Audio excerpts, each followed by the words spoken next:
Hello and welcome back students to another lecture. जो हमारी series चल रही थी फंडामेंटल्स ऑफ पॉलिटी, मैं लिख देता हूँ यहाँ पे।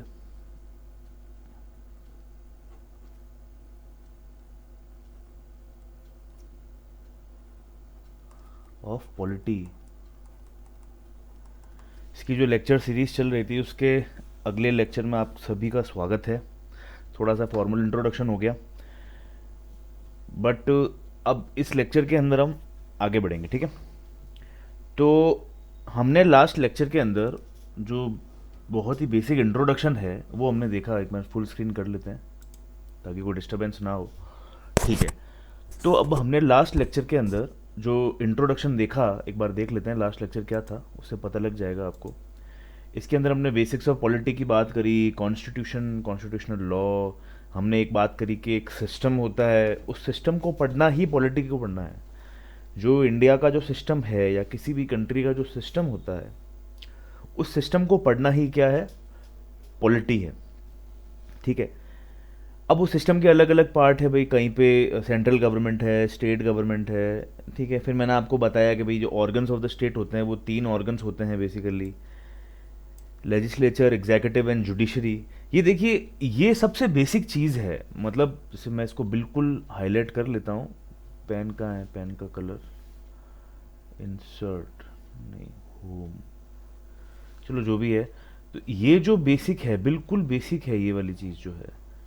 मतलब इसके ऊपर ही पूरा का पूरा जो प्रजातंत्र है, जो डेमोक्रेसी है, या फिर मान लो कहीं पे ऑटोक्रेसी भी होगी, तो वो पूरा का पूरा जो सिस्टम है वो ऑर्गन्स ऑफ द स्टेट के ऊपर ही टिका हुआ है। मेरे कहने का ये मतलब है कि चलो इसको नए लेक्चर, नए वीडियो में बनाते हैं, इसको समझने की कोशिश करते हैं कि जो ऑर्गन्स ऑफ द स्टेट है, देखो अब मिल गए ना अलग पेन, हाँ। ऑर्गन्स ऑफ द स्टेट जो है, ऑर्गन्स ऑफ द स्टेट, ये जो है ये सबसे बेसिक चीज है, द मोस्ट बेसिक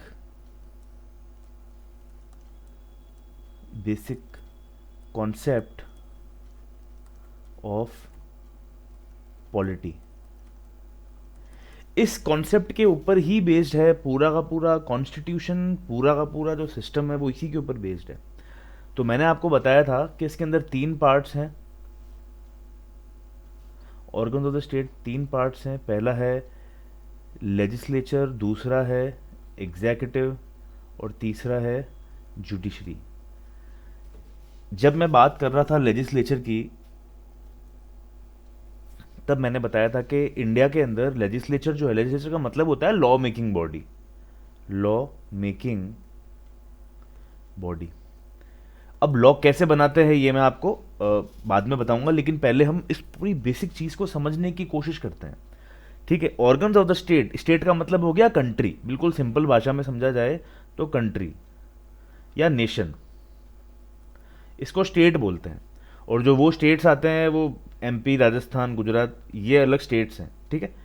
तो स्टेट, सिर्फ स्टेट लिखा हो इसका मतलब होता है कंट्री या फिर नेशन, ठीक है। तो organs of the state, organs of the state का मतलब हो गया कि भाई स्टेट को आर्बिट्रेरीली, मैं ये नहीं कह रहा कि कोई स्टेट है, जैसे मान लो ये अपना इंडिया है, इंडिया का मैप अभी क्या बनाया, चलो ये मान लो ये कंट्री है, तो ऐसा नहीं है कि ये कंट्री कोई तीन पार्ट में बटा हुआ है, नहीं, ऐसा नहीं है। ये एक आर्बिट्रेरी, मतलब एक इमेजिनरी डिस्टिंक्शन है, इमेजिनरी क्लासिफिकेशन है कि हाँ भाई ऐसा क्लासिफिकेशन है। अपन मान के चलते हैं कि हाँ इन तीन हिस्सों में बटा हुआ है स्टेट, ठीक है। उसमें से पहला है लेजिस्लेचर, दूसरा है एग्जीक्यूटिव और तीसरा है जुडिशरी। ये क्या काम करते हैं ये मैंने लास्ट क्लास में आपको बता दिया था। ये लॉ बनाता है, ये लॉ को एग्जीक्यूट करता है, और यहाँ पे ये जस्टिस सिस्टम है जुडिशरी। अगर लॉ तोड़ा जाएगा, जो पीनल प्रोविजंस इसमें है, और भी बहुत सारे काम इसके, वो हम धीरे धीरे पढ़ेंगे, ठीक है। ठीक है, तो ये बेसिक चीज़ है लॉ मेकिंग बॉडी। फिर मैंने लेजिस्लेचर से रिलेटेड मैंने बताया था आपको कि लेजिस्लेचर जो है वो इंडिया के अंदर 3 टियर पर है। मतलब देखा जाए तो ऐसे तो 2 टियर पर ही है। पहला हो गया पार्लियामेंट, दूसरा हो गया स्टेट लेजिस्लेचर, तीसरा ग्राम पंचायत है, पर वो मोस्टली उनका एग्जीक्यूटिव काम है। बहुत कम ऐसी बॉडीज हैं, या मतलब उनको हालांकि लॉ बनाने का परमिशन तो है, बट इतना बहुत ज़्यादा पावर्स नहीं है लोकल लेवल पे, तो ठीक है चलो हम लोकल लेवल गवर्नमेंट भी कह सकते हैं, एट लोकल सेल्फ गवर्नमेंट। कुछ हैं मतलब डिस्ट्रिक्ट ऑटोनोमस डिस्ट्रिक्ट्स हैं और भी चीज़ें हैं ट्राइबल एरियाज वगैरह में, जहाँ पे उनको बकायदा लॉ बनाने की भी पावर है, और मतलब पूरे विस्तृत लॉ बनाने की पावर्स हैं। वो हम पढ़ेंगे जब हम शेड्यूल्ड एरियाज और इन सब के बारे में पढ़ेंगे तब, ठीक है। तो हमने देखा कि भाई लेजिस्लेचर जो है वो 3 लेवल पे वर्क करता है इंडिया के अंदर। इसको 3 टियर सिस्टम भी कहते हैं। जैसे अपन एसी ट्रेन में ट्रैवल करते हैं तो 3 टियर नहीं होता, 3 टियर सिस्टम। उसमें एक ही लाइन में 3 बर्थ होती है। इससे समझ लो आप, सबसे ऊपर अपर बर्थ, मिडिल बर्थ और लोअर बर्थ। वैसे ही पार्लियामेंट, स्टेट लेजिस्लेचर और लोकल सेल्फ गवर्नमेंट। आगे समझ में? तो ये क्या है, लेजिस्लेचर का पार्ट है, ठीक है। अब अपन थोड़ा सा आगे बढ़ते हैं, अब अपन बात करते हैं एग्जीक्यूटिव की। क्योंकि देखो मैं पहले यही पढ़ाऊंगा, जहां पे भी तुम अटकोगे पॉलिटी में, कॉन्स्टिट्यूशन में, कॉन्स्टिट्यूशनल लॉ में, तुमको ये 3 कॉन्सेप्ट्स अगर याद रहेंगे, इन तीनों के वर्क अगर याद रहेंगे, तो तुम इस बेसिक पे आकर के अपनी बेसिक कॉन्सेप्ट की नॉलेज को यूज करके उस डिस्प्यूट को, उस प्रॉब्लम को सॉल्व कर सकते हो।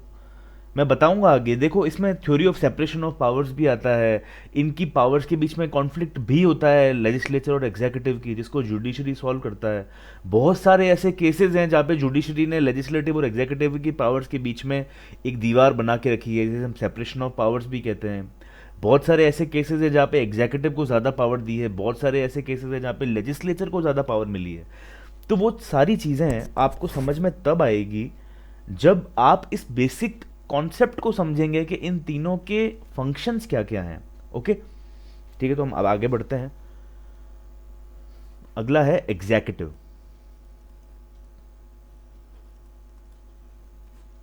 एग्जीक्यूटिव का मतलब होता है, मतलब कार्यपालिका कह दो आप, हिंदी में कार्यपालिका कहते हैं इसको। वो जो काम करता है, वो जो एग्जीक्यूशन करता है, इसका काम है एग्जीक्यूशन। भाई लॉ तो बना दिया पार्लियामेंट ने, मान लीजिए लॉ बनाया कि भाई बहुत ही बेसिक सा अगर अपन लॉ देखें कि इंपोर्ट और एक्सपोर्ट करने के ऊपर बकायदा अपन टैक्सेस लगाएंगे। मतलब जब इंपोर्ट करेंगे तब अपन हायर टैक्स लगाएंगे, और जब एक्सपोर्ट करेंगे तो मिनिमम टैक्स लगाया जाएगा, ताकि क्या किया जा सके, एक्सपोर्ट को बढ़ावा दिया जा सके और इंपोर्ट को कम किया जा सके, ताकि ना जो स्वदेशी है, जो इंडिया के अंदर ही बनने वाली चीज़ें हैं, वो ज़्यादा से ज़्यादा लोग यूज़ लें। तो इसीलिए जो इम्पोर्टेड प्रोडक्ट्स होते हैं वो महंगे होते हैं, और जो एक्सपोर्ट मतलब जो इंडिया में जो मिलने वाले जो चीज़ें हैं वो इम्पोर्टेड प्रोडक्ट से महंगी होती है। इसीलिए तो ये लॉ तो किसने बना दिया, ये पार्लियामेंट ने बना दिया। अब इसको एग्जीक्यूट करने का काम कौन करेगा, जो कस्टम्स डिपार्टमेंट है, ठीक है, वो ये काम करेगा। वो देखेगा कि भाई बाहर से जो चीज़ें आ रही है वो कहीं स्मगल तो नहीं हो रही है, या फिर उनके ऊपर प्रॉपर टैक्स लगाया जा रहा है कि नहीं जा रहा है। इसके ऊपर फिर टैक्सेशन डिपार्टमेंट होगा, वो देखेगा कि भाई प्रॉपर टैक्स लग रहा है कि नहीं लग रहा है।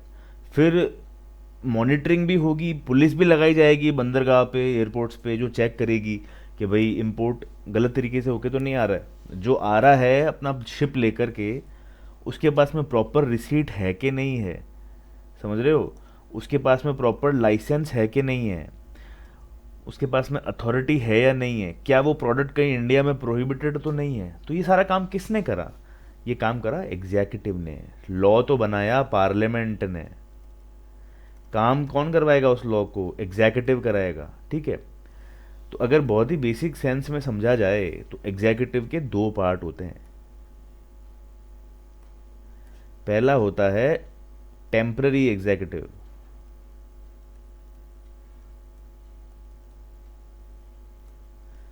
दूसरा होता है परमानेंट एग्जीक्यूटिव।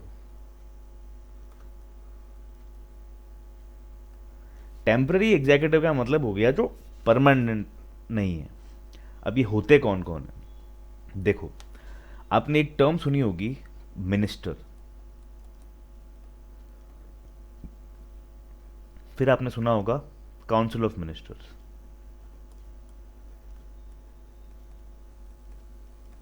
फिर आपने सुना होगा कैबिनेट मिनिस्टर्स। अभी मैं वही चीजें बोल रहा हूं जो आपने सुन रखी है, जो आपने नहीं सुना है, जो नहीं पढ़ा, उसके बारे में बात नहीं करेंगे। मिनिस्टर्स, फिर आपने सुना होगा प्राइम मिनिस्टर, फिर आपने सुना होगा प्रेसिडेंट, ठीक है। फिर स्टेट लेवल पे आपने सुना होगा गवर्नर, चीफ मिनिस्टर, यहाँ पे भी काउंसिल ऑफ मिनिस्टर्स आते हैं, यहाँ पे भी कैबिनेट मिनिस्टर्स आते हैं, ठीक है। ये चीज़ें डेली न्यूज़ में चलने वाली चीज़ें हैं, कुछ नया नहीं है ये, है ना। ये अपन सुनते हैं, ये पढ़ते हैं कि हाँ भाई ऐसे मिनिस्टर तो होते हैं। अभी जैसे महाराष्ट्र के इलेक्शंस में चल रहा है कि भाई किसको कौन सा मंत्रालय मिलेगा, किसका कैबिनेट मिनिस्टर होगा, किसका होम मिनिस्टर होगा, किसका फाइनेंस मिनिस्टर होगा, चीफ मिनिस्टर कौन बनेगा, ठीक है। तो अगर बहुत ही आसान भाषा में समझा जाए तो ये सारे के सारे क्या हैं, ये एग्जीक्यूटिव का पार्ट है। समझ में आया?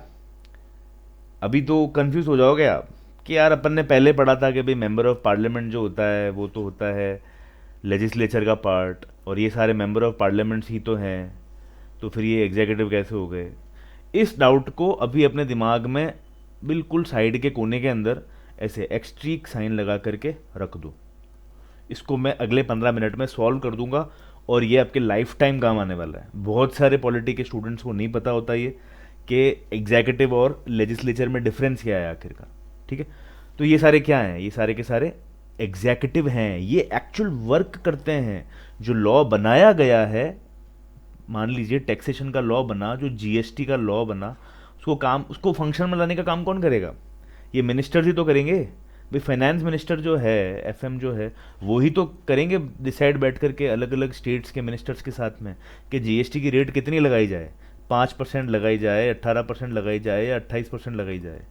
अलग अलग स्लैब्स बनी हुई है, कौन डिसाइड करेगा? वर्क में कौन लेके आएगा? एग्जीक्यूटिव लेकर के आएगा, ठीक है। अब एग्जीक्यूटिव का काम क्या होता है? एग्जीक्यूट करवाना।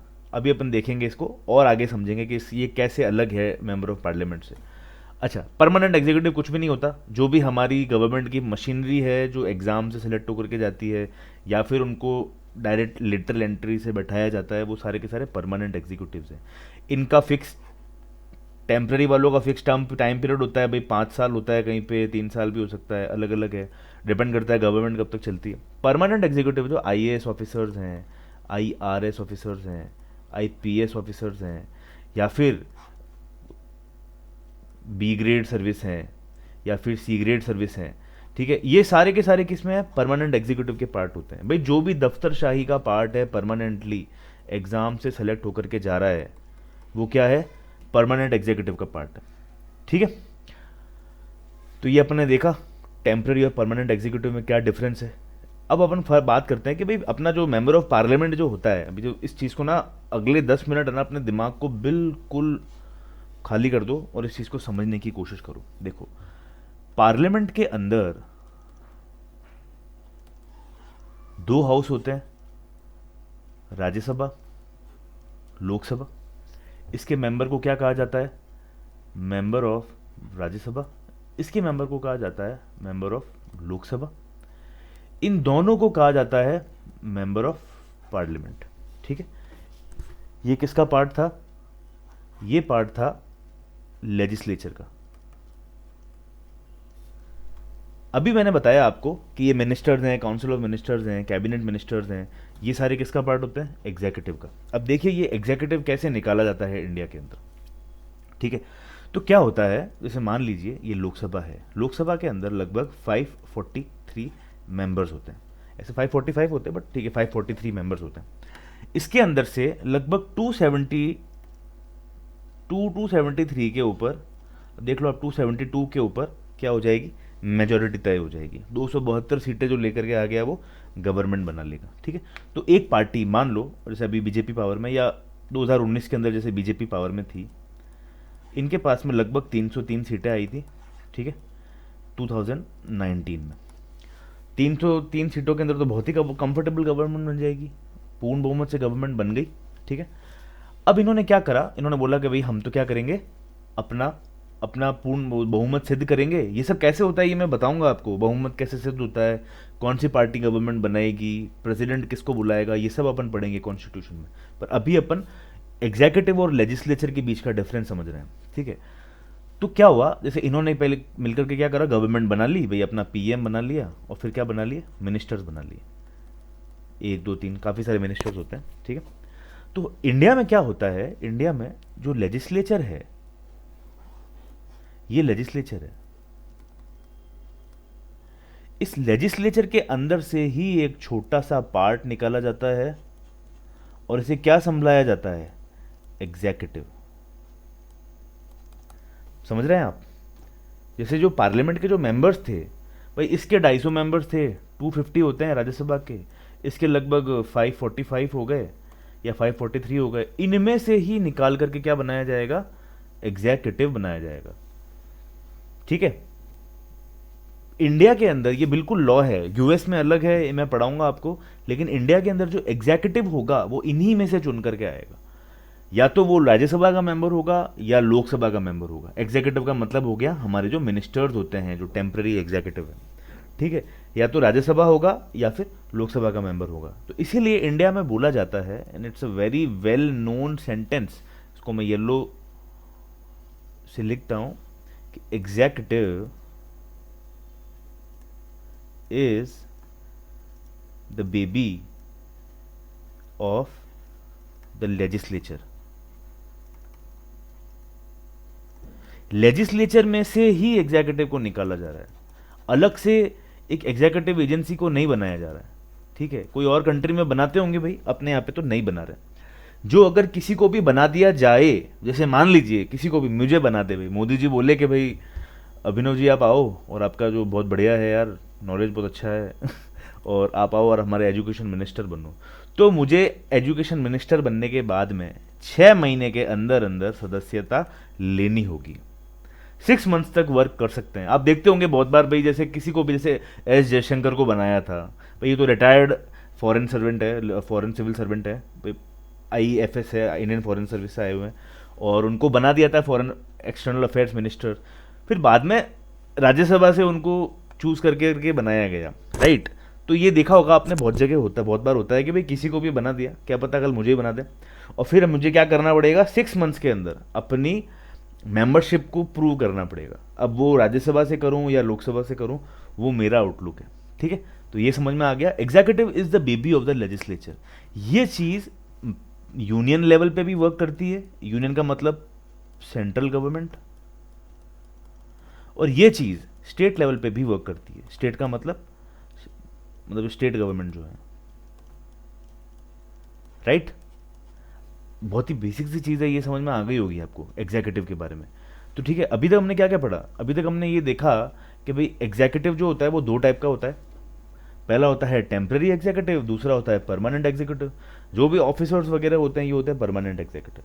और टेम्पररी एग्जीक्यूटिव कौन कौन होते हैं, ministers, council of ministers, cabinet ministers, prime minister, ठीक है, ये सारे के सारे जो मिनिस्टर्स होते हैं ये कौन होते हैं, एग्जीक्यूटिव का पार्ट होता है। अब इसमें एक और बहुत इंपॉर्टेंट चीज़ है, जो प्रेसिडेंट है, इसको मैं बिल्कुल ही अलग पेन से लिखता हूँ, हाईलाइटर हो गया है। जो प्रेसिडेंट है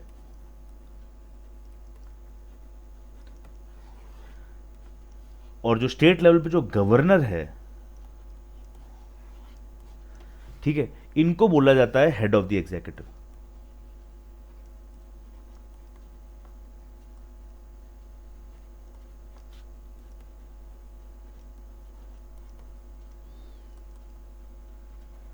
ध्यान रखिएगा, ये बहुत ही बेसिक क्वेश्चंस हैं, एग्जाम में आएगा ये, छोटे एग्जाम्स में तो अक्सर आता है, फर्स्ट ग्रेड के एग्जाम में आ सकता है, RPSC के RAS में आ सकता है कि भाई हेड ऑफ द स्टेट कौन है। हेड ऑफ द स्टेट है प्रेसिडेंट। यूनियन लेवल पे, यहाँ पे लिख देता हूं मैं, union level, state level, union level पे हेड ऑफ द एग्जीक्यूटिव कौन है, वो है प्रेसिडेंट। स्टेट लेवल पे हेड ऑफ द एग्जीक्यूटिव कौन है, governor. Head of the executive होने का मतलब, देखो ये कंफ्यूज करने के लिए बोला जाता है, हमारे परसेप्शन में क्या है कि PM के पास में पावर्स जो है वो प्रेसिडेंट के पास से ज़्यादा है, ऐसा नहीं है। मतलब प्रैक्टिकली ऑब्वियसली PM के पास में ज़्यादा पावर्स हैं, लेकिन हेड ऑफ द स्टेट कौन है, प्रेसिडेंट है। ठीक है, हेड ऑफ द एग्जीक्यूटिव कौन है, प्रेसिडेंट है। ठीक है, तो प्रेसिडेंट जो है, मतलब हेड ऑफ द एग्जीक्यूटिव होने का मतलब क्या होता है, इसका मतलब ये होता है कि भाई all the executive functions of the state are done और executed in the name of the president.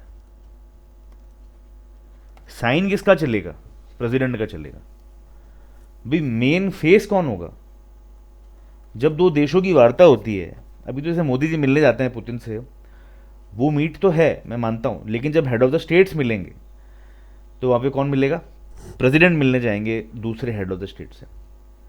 हमारे कंट्री का फेस कौन है? मेन फेस कौन है? वो प्रेसिडेंट है। प्राइम मिनिस्टर को क्या बोला जाता है? हेड ऑफ द गवर्नमेंट बोला जाता है। Is equals to head of the government. तो यहां पे एक बहुत ही अच्छा क्वेश्चन हो गया कि भाई मतलब पीएम को क्या क्या बोला जाता है? PM is also known as, पहला आ गया हेड ऑफ द स्टेट, दूसरा आ गया हेड ऑफ द एग्जीक्यूटिव, तीसरा आ गया हेड ऑफ द गवर्नमेंट, चौथा आ गया leader of the house, leader of the, इसको लोकसभा भी कहा जाएगा, लीडर ऑफ द हाउस। तो इसमें से क्या क्या हो जाएगा? एक तो देखो, अब हेड ऑफ द स्टेट नहीं होगा क्योंकि ये प्रेसिडेंट होता है। हेड ऑफ द एग्जीक्यूटिव नहीं होगा। हेड ऑफ द गवर्नमेंट बोला जाता है पीएम को, और लीडर ऑफ द हाउस बोला जाता है लोकसभा का। ठीक है, पॉपुलर हाउस जो है उनके लीडर क्या होंगे? पीएम होंगे। राइट, यहां तक समझ में आया? आई थिंक ये चीज बहुत ही क्लियर हो गई होगी यहां तक, है ना? अपन ने अभी तक क्या क्या पढ़ा? एग्जीक्यूटिव में टेम्पररी एग्जीक्यूटिव, परमानेंट एग्जीक्यूटिव। फिर हमने देखा कि पार्लियामेंट जो है वो क्या है? लेजिस्लेचर है। उसी के अंदर से क्या निकाला जाएगा? एग्जीक्यूटिव निकाला जाएगा। तो जो कार्यपालिका है वो न्याय जो विधायिका जो है, या उसी के अंदर से निकल करके आएगी। ठीक है, जो विधायक विधेय बनाते हैं, जो मतलब जो लॉ बनाते हैं, उन्हीं के अंदर से निकल के क्या आएगी? कार्यपालिका निकल करके आएगी। अब ऐसा क्यों किया गया है, ये हम पॉलिटिकल साइंस के स्टूडेंट जब होते हैं तब पढ़ते हैं कि ऐसा किया क्यों गया है। भाई ये बहुत सारे रीजंस हो सकते हैं। भाई अकाउंटेबिलिटी बढ़ाने के लिए किया हो, ताकि उनको निकाला भी जा सके, ताकि जो पार्लियामेंट है, देखो अब ये चीज़ अभी हम पढ़ने वाले हैं, ठीक है, ताकि जो पार्लियामेंट है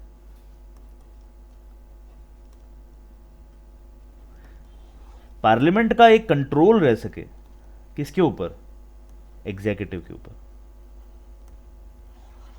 ठीक है, अब मान लो यार मिनिस्टर्स ने ढंग से काम नहीं करा और कुछ भी मन मर्जी पड़े जैसे लॉ लेकर के आ गए कि भाई कल से हेलमेट नहीं पहनोगे तो 10,000 रुपये जुर्माना है। हालांकि ये ऐसा लॉ लिए नहीं लेके आते एग्जीक्यूटिव, पार्लियामेंट नहीं लेके आती है, बट चलो एग्जीक्यूटिव ने कुछ भी कर दिया कि भाई तुम स्टेट क्रॉस करोगे तो इतना टैक्स देना पड़ेगा, या कुछ भी एग्जीक्यूटिव डिसीजन निकाल दिया, तो पार्लियामेंट नहीं बोलेगी इनको कि भाई तुम अपनी पावर्स को इतना एक्सेसिवली एक्सरसाइज मत करो, थोड़ा सा कंट्रोल करेंगे हम। ठीक है, तो पार्लियामेंट क्या करेगी? कोई ना कोई मेंबर ऑफ पार्लियामेंट क्या करेगा? नो कॉन्फिडेंस मोशन पेश करेगा। नो कॉन्फिडेंस मोशन पेश होते ही फिर से जो एग्जीक्यूटिव जो है, बनी हुई गवर्नमेंट जो है, एग्जीक्यूटिव का मतलब गवर्नमेंट भी होता है, बेसिक मतलब गवर्नमेंट होता है, बहुत ही आसान भाषा के अंदर। तो एग्जीक्यूटिव जो है उसको क्या प्रूव करना पड़ेगा? खुद की मेजोरिटी प्रूव करनी पड़ेगी। दोबारा 272 का नंबर क्या करना पड़ेगा? प्रूव करना पड़ेगा वोटिंग के टाइम पे, लोअर हाउस में, लोकसभा में। आ गया समझ में? मतलब ये अभी तक क्लियर हो गया होगा। ठीक है, तो अभी अपन ने क्या क्या देखा? एग्जीक्यूटिव देखा, टेम्पररी, परमानेंट टेम्पररी के अंदर में अपन ने देखा पार्लियामेंट से ही निकल करके आ रहा है और ये सब हो रहा है। ठीक है, तो अब अगला जो पार्ट आता है वो आता है जुडिशरी का। जो अपन ने देखा था ऑर्गन्स ऑफ द स्टेट में 3 पार्ट थे, एग्जीक्यूटिव, लेजिस्लेचर एंड जुडिशरी। ठीक है, तो अब अपन जुडिशरी के बारे में पढ़ेंगे। जुडिशरी, तो इंडिया में जुडिशरी बेसिकली सबसे जो टॉप लेवल पर है वो है अपना सुप्रीम कोर्ट,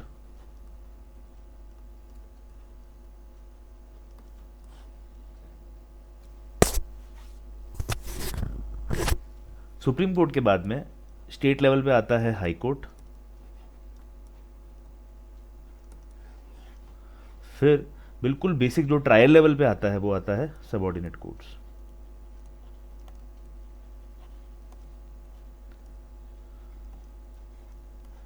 ठीक है, तो जुडिशरी के बेसिकली भाई हर कोर्ट के बेसिकली 2-3 जुरिस्डिक्शंस होते हैं, उसमें अलग अलग होते हैं। मतलब जुरिस्डिक्शन का मतलब हो गया क्षेत्राधिकार, कि आखिर किस प्रकार के केसेस एक कोर्ट सुनेगा। ठीक है, तो ये हम देखेंगे जुरिस्डिक्शन। ठीक है, अब तुमको ऐसा लग रहा होगा भाई, बहुत ही जिसको नहीं पता है, जिसने नहीं पढ़ा है कॉन्स्टिट्यूशन, उसको ये लगता है भाई सुप्रीम कोर्ट जो है वो तो इंडिया लेवल के केस सुनता है, या हाई कोर्ट जो है वो स्टेट लेवल के केस सुनता है, और डिस्ट्रिक्ट लेवल के केस जो है वो सबऑर्डिनेट कोर्ट सुनते हैं। ऐसा नहीं है।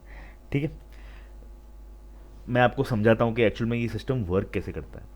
जुरिस्डिक्शन, पहला जुरिस्डिक्शन होता है टेरिटोरियल।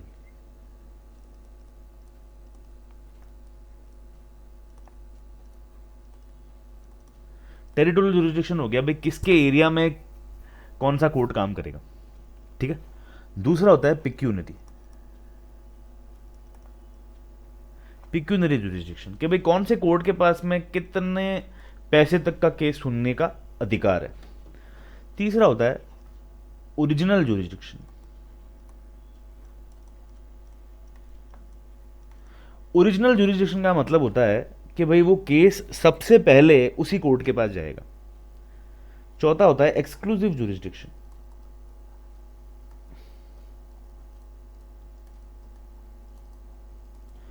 एक्सक्लूसिव जुरिस्डिक्शन का मतलब होता है कि वो केस उस पर्टिकुलर कोर्ट के अलावा किसी और कोर्ट के पास में जाएगा ही नहीं। ठीक है, फिर सबसे पांचवा जो होता है वो होता है एपिलेट जुरिस्डिक्शन।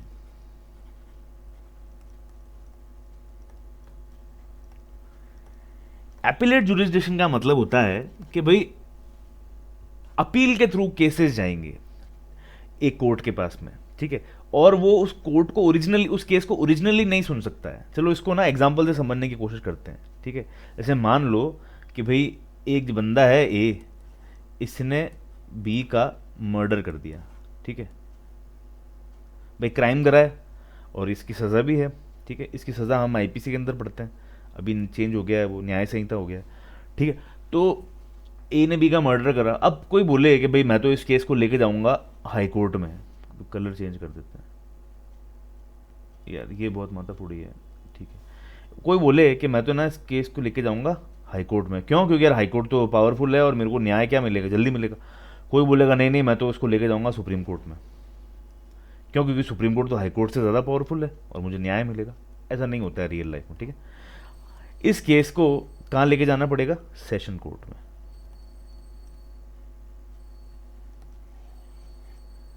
ठीक है, सेशन कोर्ट क्या है? ट्रायल कोर्ट है। ये एक तरीके का सबऑर्डिनेट कोर्ट है। सबऑर्डिनेट कोर्ट्स बहुत टाइप के होते हैं, इसमें सिविल कोर्ट है, सेशन कोर्ट है। ठीक है, तो अलग अलग टाइप के कोर्ट्स होते हैं। मजिस्ट्रेट का कोर्ट होता है, चीफ जुडिशियल मजिस्ट्रेट का कोर्ट होता है, जेएम मजिस्ट्रेट क्लास 1 का होता है, मजिस्ट्रेट क्लास 2 का होता है, सीजेएम का होता है। ठीक है, तो ये सारे क्या हैं? सबऑर्डिनेट कोर्ट्स हैं। यहाँ पे ट्रायल कोर्ट क्या करेगा, जो सेशन कोर्ट क्या करेगा, इसको सजा सुना देगा कि भाई तुमको तो अब क्या हो जाएगा, लाइफ इम्प्रिजनमेंट हो गया।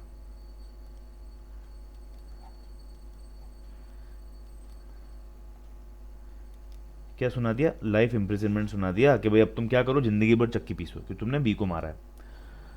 अब जो ए का जो वकील होगा वो क्या करेगा, इस केस को अपील में लेके जाएगा हाई कोर्ट के पास में कि मालिक, जो मेरा ए है, क्लाइंट जो है, इसने क्राइम करा ही नहीं है, इसको झूठा फंसाया जा रहा है, पुलिस ने ढंग से बनाई नहीं एफ आई चार्जशीट, और इसने मेरे क्लाइंट को गलत तरीके से फंसाया है। तो ये क्या हो गई? अपील हो गई। तो यहाँ पे हाई कोर्ट का कौन सा जुरिस्डिक्शन हो गया? एपिलेट जुरिस्डिक्शन हो गया, कि ये क्या करेगा? क्रिमिनल केसेस को अपील के थ्रू सुनता है हाई कोर्ट। तो ये क्या है? इसका एपिलेट जुरिस्डिक्शन है, ओरिजिनल जुरिस्डिक्शन नहीं है। सेशन कोर्ट का क्या हो गया यहाँ पे? ये ओरिजिनल जुरिस्डिक्शन हो गया कि भाई ये ही सुनेगा, मतलब ये सुनेगा ओरिजिनली, सबसे पहले इसके पास में आएगा।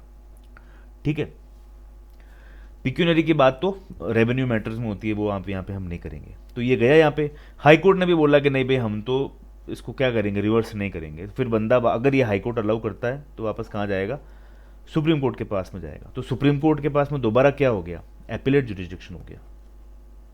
किसके अंदर, क्रिमिनल केस के अंदर, ठीक है। फिर कुछ केस ऐसे होते हैं जो डायरेक्टली हाई कोर्ट सुन सकता है और डायरेक्टली सुप्रीम कोर्ट सुन सकता है। वो हम पढ़ेंगे कॉन्स्टिट्यूशन पे भी। फंडामेंटल राइट जब भी वायलेट होता है, जब भी किसी का फंडामेंटल राइट का हनन होता है, तो केस क्या हो सकता है, डायरेक्टली सुप्रीम कोर्ट और हाई कोर्ट के पास लेके जा सकते हैं। तो वो क्या बोलेंगे हम, उसका ओरिजिनल जुरिस्डिक्शन बोलेंगे।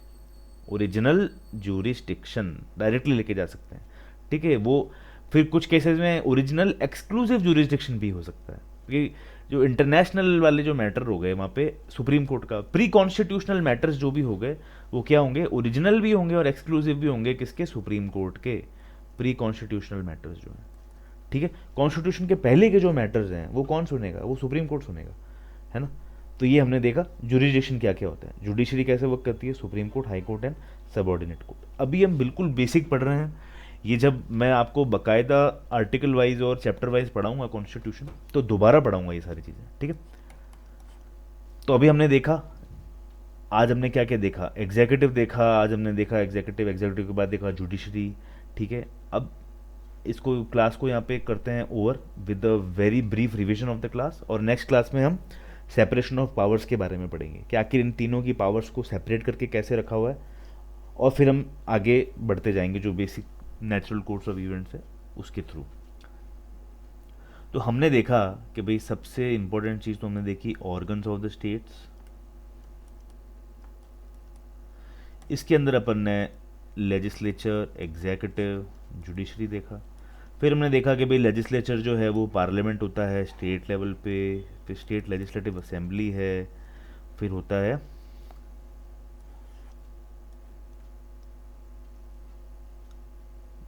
जो लोकल सेल्फ गवर्नमेंट जो होती है, ठीक है। फिर हमने देखा जो एग्जीक्यूटिव है वो लेजिस्लेचर के अंदर से ही निकाला जाता है, जो टेम्पररी एग्जीक्यूटिव जो है, ठीक है। फिर इसके अंदर क्या बनते हैं, मिनिस्टर्स बनते हैं, पीएम है, ठीक है। फिर प्रेसिडेंट जो है वो हेड ऑफ द एग्जीक्यूटिव है। फिर बात हमने देखी जुडिशरी की। जुडिशरी में हमने देखा कि भाई सुप्रीम कोर्ट है, हाई कोर्ट है और सबऑर्डिनेट कोर्ट्स हैं, ठीक है। तो इसको इंटीग्रेटेड जुडिशरी भी कहा जाता है, इंटीग्रेटेड जुडिशरी, क्योंकि इसमें कुछ केसेस ऐसे हैं जो डायरेक्ट हाई कोर्ट और सुप्रीम कोर्ट के पास जाते हैं, कुछ केसेस जो है वो अपील के थ्रू,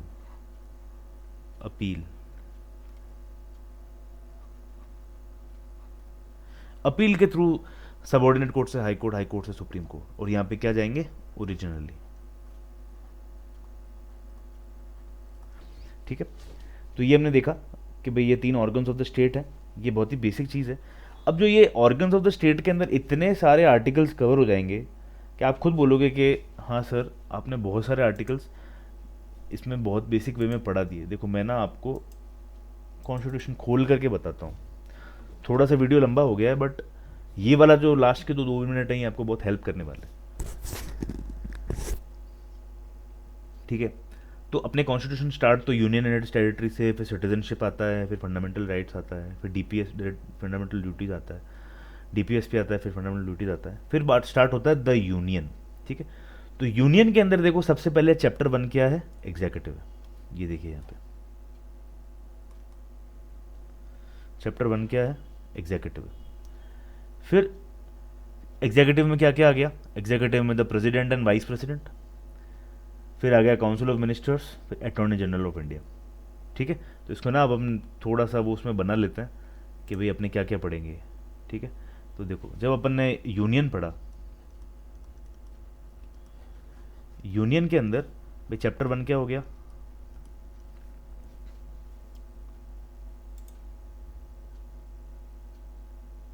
चैप्टर 1 हो गया था एग्जीक्यूटिव, ठीक है।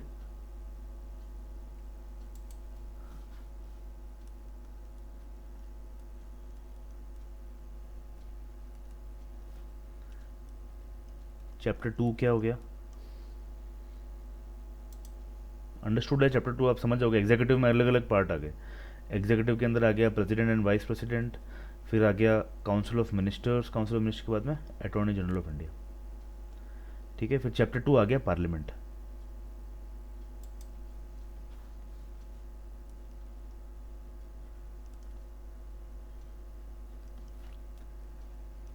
चैप्टर 3 क्या आ जाएगा? आप मतलब गैस करने की ज़रूरत ही नहीं है कि चैप्टर 3 क्या होगा, मतलब गैस कर सकते हो तुम। चैप्टर 3 क्या होगा अपना? मतलब प्रेसिडेंट की लेजिस्लेटिव पावर्स है, यूनियन जुडिशरी है, हाँ सॉरी, चैप्टर 4 है जुडिशरी। यहाँ पे legislative powers of the president आ गया, मतलब कुछ पावर जो है वो प्रेसिडेंट को भी दी गई है ना, तो ये अपन देखेंगे अभी। Powers of the president. फिर इसमें चैप्टर 4 क्या हो जाएगा? Union judiciary. ठीक है। चैप्टर 5 क्या हो जाएगा? ये कंप्लीट हुआ यूनियन जुडिशरी, चैप्टर 5 हो जाएगा सी ए जी, कैग। राइट।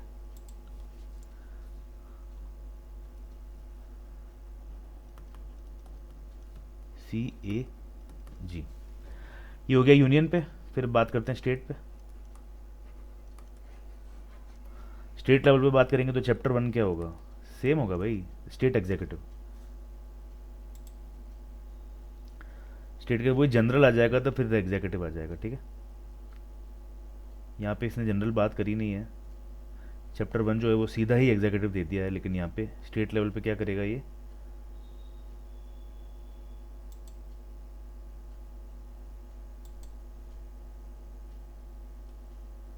द स्टेट्स में चैप्टर 1 हो जाएगा जनरल।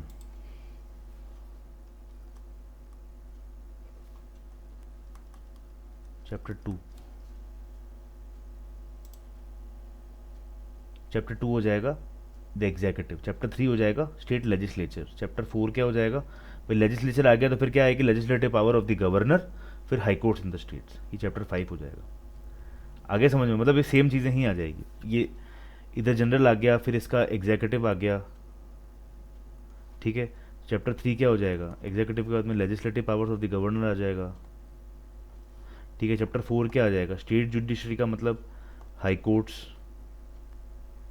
और चैप्टर 5 क्या आ जाएगा? जो स्टेट के अंदर जो legislative powers of the governor, और यहाँ पे भी एग्जीक्यूटिव आ जाएगा 4 पे। ठीक है, तो मतलब इसका ऑल इन ऑल कहने का मतलब यही है कि भाई ये सारे चैप्टर्स कवर हो जाएंगे इसके साथ में। ठीक है, इसको एक बार ढंग से लिख ही लेते हैं ना। चैप्टर 1 क्या है? जनरल की बात कर रहा है, इसमें डेफिनेशन वगैरह आ जाएगी। चैप्टर 2 जो है वो एग्जीक्यूटिव है। चैप्टर 3 जो है वो स्टेट लेजिस्लेचर हो जाएगा। भाई अंडरस्टूड सी चीज़ है ना। चैप्टर 2 एग्जीक्यूटिव है, चैप्टर 3 जो है वो स्टेट लेजिस्लेचर हो जाएगा।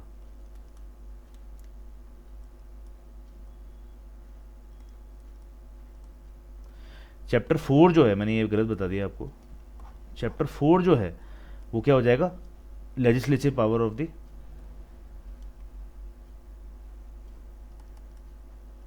Powers of governor. जो हमने यहाँ देखी थी legislative powers of the president, वैसे यहाँ पे legislative powers of the governor. फिर जो चैप्टर 5 जो होगा वो इसके जस्ट बाद का क्या होगा? High courts. ठीक है, और जो चैप्टर 6 होगा वो क्या होगा?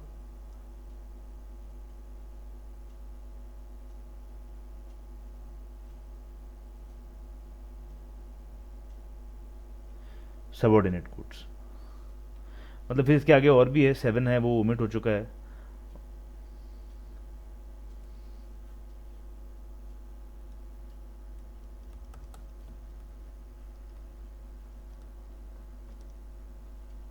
भाई जो कैग जो है वो यूनियन लेवल पे ही होता है, तो स्टेट के अंदर ऐसा कुछ बॉडी नहीं होती है।